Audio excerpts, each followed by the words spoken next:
जय हिंद, नमस्कार साथियों। आप देख रहे हैं DK न्यूज मीडिया। मैं हूं महताब आलम सोनू। आज हम साहित्य के क्षेत्र में आपकी एक ऐसे शख्स से मुलाकात कराता हूं जो साहित्य के क्षेत्र में काफ़ी फेमस चेहरा है।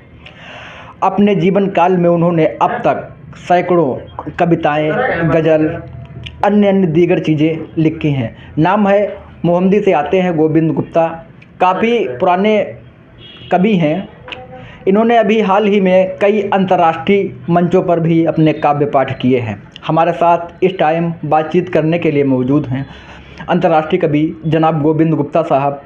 आपका हमारे DK न्यूज मीडिया पर हार्दिक स्वागत है। धन्यवाद भैया।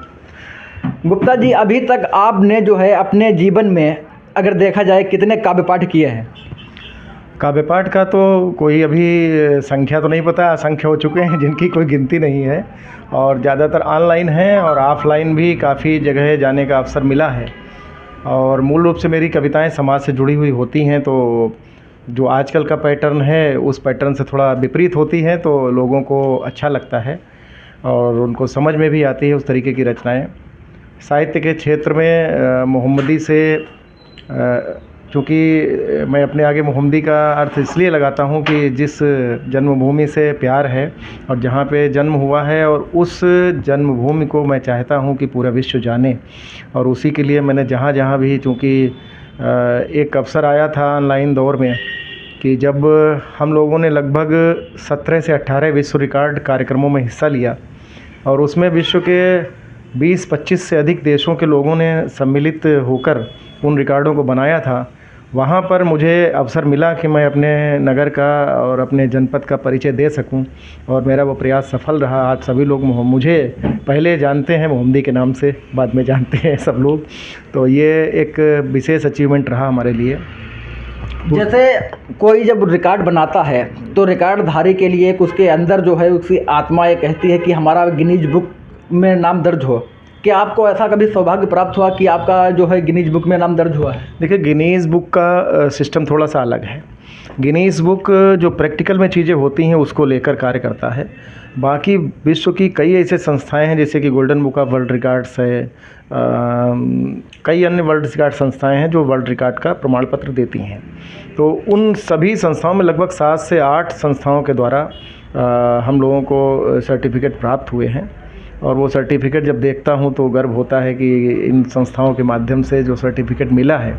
तो साहित्य को हम मंचों पे ज़रूर प्रस्तुत करते हैं और वो एक व्यावसायिकता भी होती है, लेकिन अगर उस व्यावसायिकता के साथ साथ हमें समाज संस्थाओं से जब सम्मान प्राप्त होता है, वो शायद हमारे साहित्य को और जिम्मेदारी बढ़ता है कि जिम्मेदारी मतलब इस तरीके की कि हम अच्छा लिखें, अच्छा पढ़ें। जैसे कवि या शायर अपने अलग अलग मुद्दों पर, अपने अलग अलग पॉइंटों पर जैसे लिखता है, कोई माँ के हवाले से लिखता है, कोई राजनीतिक उसका रूप देकर लिखता है। अभी तक जो आपने अपनी रचनाएं लिखी हैं उसमें आपने किसको महत्व दिया, किसके हवाले से ज़्यादातर आपने अपनी रचनाएं लिखी हैं? देखिए, मेरी रचनाएं सर्वसामायिक हैं, सभी लोगों के लिए हैं। चाहे वो जब भी कोई घटना घटती है तो उस पर भी लिखने का मन करता है और लिखता भी हूँ। बहुत सी ऐसी रचनाएं हैं, हास्य में भी लिखी हैं, वीर रस में भी लिखी हैं। कोई एक चीज़ से बंधा हुआ नहीं हूँ, जो मन में आता है वो लिखता हूँ। और शेर भी लिखता हूँ, शायरी भी लिखता हूँ, गज़ल भी लिखता हूँ और कविताएं भी लिखते हैं। मतलब कोई भी ऐसा क्षेत्र नहीं है, किसी एक विधा से बंध कर रहना शायद वही होता है कि हम लोग किसी एक पहचान से अपने आप को पहचाने जाएं, लेकिन ऐसा नहीं है।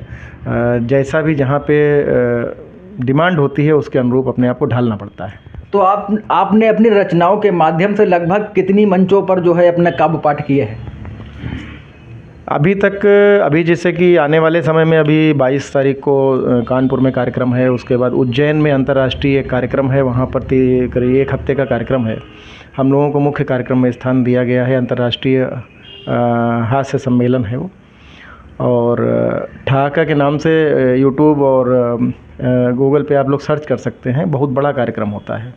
तो वहाँ पर भी मुझे ससम्मान आमंत्रण मिला है। और साथ ही साथ कानपुर में भी बड़ा कार्यक्रम, इसके पहले देहरादून में भी कार्यक्रम हुआ, दिल्ली में भी कार्यक्रम हुआ, कई जगह पे अलग अलग कार्यक्रम हुए और जाना हुआ वहाँ पे। और मुझे लगता है कि साहित्य जो है वो समाज की आवाज़ बनकर उभरता है क्योंकि वहाँ पर साहित्य में हम जो चीज़ें कह देते हैं शायद वो भाषण में नहीं कह पाते हैं। साहित्य हर चीज़ की छूट देता है, चाहे वो आलोचना हो और चाहे वो प्रशंसा हो। अभी आपने अपनी संस्था जो एक कथा कुंज चला रहे हैं, आपने उसके माध्यम से अभी यहाँ पर जो है मोहम्मदी की एक मैरिजान में एक समारोह आयोजित किया था। उसमें अपने देश से किन किन जगहों से जो है यहाँ पे कवियत्री आई थी उनको आपने सम्मानित किया था? देखिए, कथा कुंज साहित्य सेवा परिषद का पिछले वर्ष 1 नवंबर को भारत सरकार की ओर से उसे पंजीकृत किया गया है। और पंजीकृत करने के बाद हम लोगों ने, चूँकि हम मोहम्मदी से हैं, मैं राष्ट्रीय अध्यक्ष उसका हूँ, लेकिन मोहम्मदी से रहने वाला हूँ, तो मैंने निश्चय किया था कि इसका जो मुख्य कार्यक्रम होगा वो हमारे इस कस्बे में ही होगा। हम किसी दूसरी जगह जाने के बजाय हम लोगों को यहाँ पे बुलाएंगे। अपने इस कस्बे की साथ साथ यहाँ की जो ऐतिहासिक विरासत है, जैसे कि हमने देखा केतकी का फूल है यहाँ पे, और महाभारत कालीन इतना क्षेत्र है यहाँ पे जो प्रसिद्धि उसको मिलनी चाहिए अभी तक नहीं मिली है। सरकार भी उसे उपेक्षित रखे हुए है। जितना इन क्षेत्रों का विकास होना चाहिए सरकार के माध्यम से, उतना विकास अभी तक नहीं हुआ है, बल्कि कुछ भी नहीं हुआ है अगर हम देखते हैं तो। साथ ही साथ जब ये विचार मेरे मन में आया तो मैंने कहा कि हम क्या नाम रखेंगे अवार्ड का। तो उस अवार्ड को हमने व्यक्तिगत किसी के नाम से रखने के बजाय हमारे यहाँ से जो गोमती नदी निकलती हैं, जो आदि गंगा हैं, हम लोग बोलते हैं पूज्य हैं, उनके नाम पे गोमती गौरव अवार्ड जो पुरुषों को दिया जाता है। और केतकी जो यहाँ का मोहम्मदी का एक विशेष पहचान है कि विश्व में कहीं नहीं खिलती है। आजकल तो हाइब्रिड है तो हर जगह लोग लगा लेते हैं, लेकिन मूल पौधा इसका यहीं पे है जो कहीं खिलता नहीं है। तो ऐसे में यहाँ जो है केतकी गौरव अवार्ड के नाम से महिलाओं के लिए ये अवार्ड रखा। तो वो पहला हम लोगों ने 3 साल पहले किया और उसमें अपेक्षित सफलता मिली, वो भी काफ़ी प्रयासों के बाद कि मोहम्मदी कोई आना नहीं चाहता था, क्योंकि यहाँ पे रेलवे कनेक्टिविटी नहीं है, तो कोई भी मोहम्मदी नहीं आना चाहता था। लेकिन धीरे धीरे लोगों ने मोहम्मदी को जाना, समझा, कार्यक्रम का महत्व बढ़ा, और कार्यक्रम का जब महत्व बढ़ा तो फिर लोगों ने स्वयं उसके लिए प्रक्रिया जानना चाहिए। और मैं बताना चाहूँगा कि ये भारत का एक ऐसा कार्यक्रम है जहाँ पर किसी से भी कोई रजिस्ट्रेशन या पंजीकरण शुल्क ना लेकर उनकी योग्यता के आधार पे उनको ये अवार्ड दिए जाते हैं। अच्छा, अभी तक आपके जो है इस साहित्य के क्षेत्र में जितनी भी रचनाएं लिखी हैं, उसमें से आपकी जो सबसे फेमस रचना हुई हो, इस हमारे यूट्यूब चैनल के माध्यम से हमारे दर्शकों को भी आप अपनी उस रचना को पहुँचाएँ।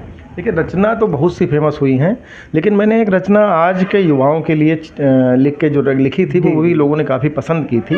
तो मैं वो, चूँकि संदेश आवश्यक है आज के युग में, हम सब लोग अपने लिए तो बहुत कुछ करते हैं, लेकिन कुछ ना कुछ संदेश युवाओं को ज़रूर होना चाहिए कि आज आँख नम हो जाती है युवा शक्ति का देख पतन।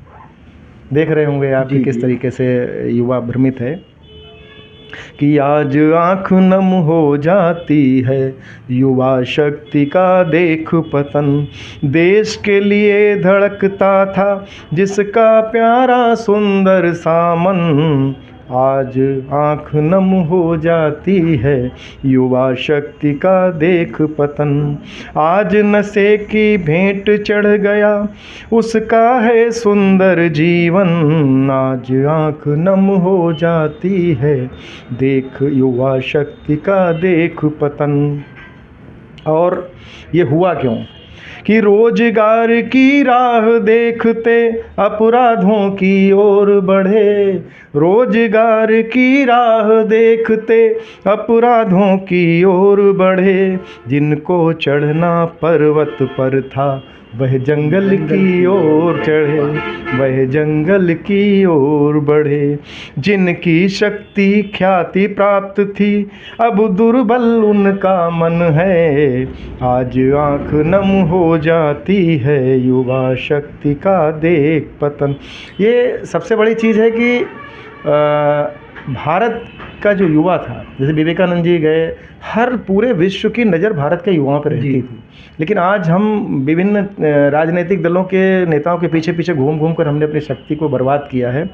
तो अभी आपने देखा कि परसों ही शतरंज में विश्व चैंपियन बना वो बच्चा। अगर शक्ति का सही प्रयोग किया जाए तो उसी पे ये लिखित कि गीता रामायण जिनके थे जीवन के वह ग्रंथ महान, जिनके बल पर विश्व जगत में चलते थे हम सीनातान, राम कृष्ण आदर्श थे जिनके उनके जैसे ही थे मन, आज आँख नम हो जाती है युवा शक्ति का देख पतन। तो ये रचना संदेश देने का प्रयास किया। इस तरीके से ही सारी रचनाएं हमारी होती हैं कि जो किसी न किसी उसके पीछे कुछ संदेश छिपा हो। तो ये हमारे साथ अंतर्राष्ट्रीय कवि जनाब गोविंद गुप्ता साहब थे, जो इन्होंने रचना सुनाई है। ये आज कल के जो हालात हाजरा चल रहे हैं उनको मद्देनज़र रखते हुए इन्होंने ये अपने रचना लिखी है। काफ़ी प्रसिद्ध कवि हैं, मोहम्मदी से आते हैं। इन्होंने काफ़ी मंचों पर अपने काव्य पाठ किए हैं। अभी हाल ही में चंद दिनों में होने वाला कानपुर में भी एक हास्य का मंच जो सजेगा, उस पर देश व अन्य अन्य देशों से भी काफ़ी प्रसिद्ध कवि आएंगे। यूट्यूब जो आप बता रहे थे, इस यूट्यूब का नाम क्या है? यूट्यूब चैनल तो नहीं है, यूट्यूब मतलब उनका ठहाका सम्मेलन के नाम से है, तो वो सब लोग उस पर देखेंगे। नहीं, वो जो कोई जैसे उसका कोई सोशल मीडिया का कोई पॉइंट होगा जिससे उसका जो अन्य लोग भी वो ठहाका सम्मेलन के नाम से ही जब उसको सर्च करेंगे जी। इंटरनेट पे तो वो अपने आप आ जाएगा ठहाका सम्मेलन। और मैं एक दूसरी रचना भी प्रस्तुत करना चाहूँगा कि एक चर्चा होती है लक्ष्मण रेखा की। हम कुछ चीज़ों पे, धार्मिक चीज़ों पे भी समझाने का प्रयास करते हैं कि धार्मिक चीज़ों जो हमारे ग्रंथ हैं जी, उन्होंने क्या समझाने का प्रयास किया। लक्ष्मण रेखा के बारे में ये चर्चा है कि लक्ष्मण रेखा सिर्फ वही लक्ष्मण रेखा होती है कि जो सीता जी जब वनवास में वहाँ पे रामचंद्र जी थे तो पंचवटी पे लक्ष्मण जी ने जो रेखा खींची थी वही लक्ष्मण रेखा। लेकिन लक्ष्मण रेखा असलियत में क्या है, मैं उसके बारे में थोड़ा सा उस बारे में देना चाहूँगा कि जो रचना के माध्यम से प्रस्तुत कि देहरी ही लक्ष्मण रेखा है, घर हो या संबंधों की। समझ रहे हैं आप? जी। कि देहरी ही लक्ष्मण रेखा है, घर हो या संबंधों की, इस देहरी के पार न होना देहरी है अनुबंधों की, पार अगर हो गए कभी तो वापस ना आ पाओगे, केवल यही ज़रूरत होगी फिर उन चारों कंधों की, देहरी है अनुबंधों की, देहरी है अनुबंधों की। मानव रूप में घूम रहे हैं रावण जगह जगह हैं आज, देहरी छूटी घर छूटेगा लाएगा कोई नाराज। आज हनुमान जी राज लेने नहीं जाएंगे लंका, आज कोई नहीं मिलेगा आपको। राज बन जाएगी एक कहानी या कविता लिख जाएगी या फिर लाइन बन जाएगी लिखते हुए निबंधों की, देहरी है अनुबंधों की, देहरी है अनुबंधों की। तो ये लक्ष्मण रेखा वो है कि जो हम अपने शब्दों में भी उस लक्ष्मण रेखा को ला सकते हैं, हम अपने व्यवहार में भी उस लक्ष्मण रेखा का पालन करना चाहिए। और यदि हम आपसे बात कर रहे हैं तो शायद इस बात के दौरान भी हमारी एक लक्ष्मण रेखा होनी चाहिए कि यदि हम आपसे बड़े हैं तो आप हमारा सम्मान कर रहे हैं, आप छोटे हैं तो हम आपको आशीर्वाद स्वरूप आपको प्यार दें, ये भी एक लक्ष्मण रेखा है। तो ये हमारे साथ थे गोविंद गुप्ता जी, जिन्होंने अपनी रचनाएं भी प्रस्तुत की हैं और उनका जो मूल उद्देश्य है उसको भी विस्तार से बताया। ये मोहम्मदी से ताल्लुक़ रखते हैं, किसी परिचय के मोहताज नहीं है। खैर, इनकी रचनाएं, इनका जो है सोशल मीडिया पर अकाउंट भी काफ़ी बने हुए हैं। अगर आप इनकी रचनाओं को पढ़ना चाहते हैं तो इनके नाम से जो है गोविंद गुप्ता, और आपका एक पेज भी चलता है, उस पे दोनों नाम से ही हैं गोविंद, दोनों गोविंद गुप्ता के नाम से है। उनको आप सर्च करके इनकी रचनाओं को पढ़ सकते हैं। बस आज की ताज़ा खबरों में बस इतना ही। देखते रहिए DK न्यूज़ मीडिया। मैं मेहताब आलम। DK न्यूज़ मीडिया को लाइक व सब्सक्राइब करना बिल्कुल ना भूलें।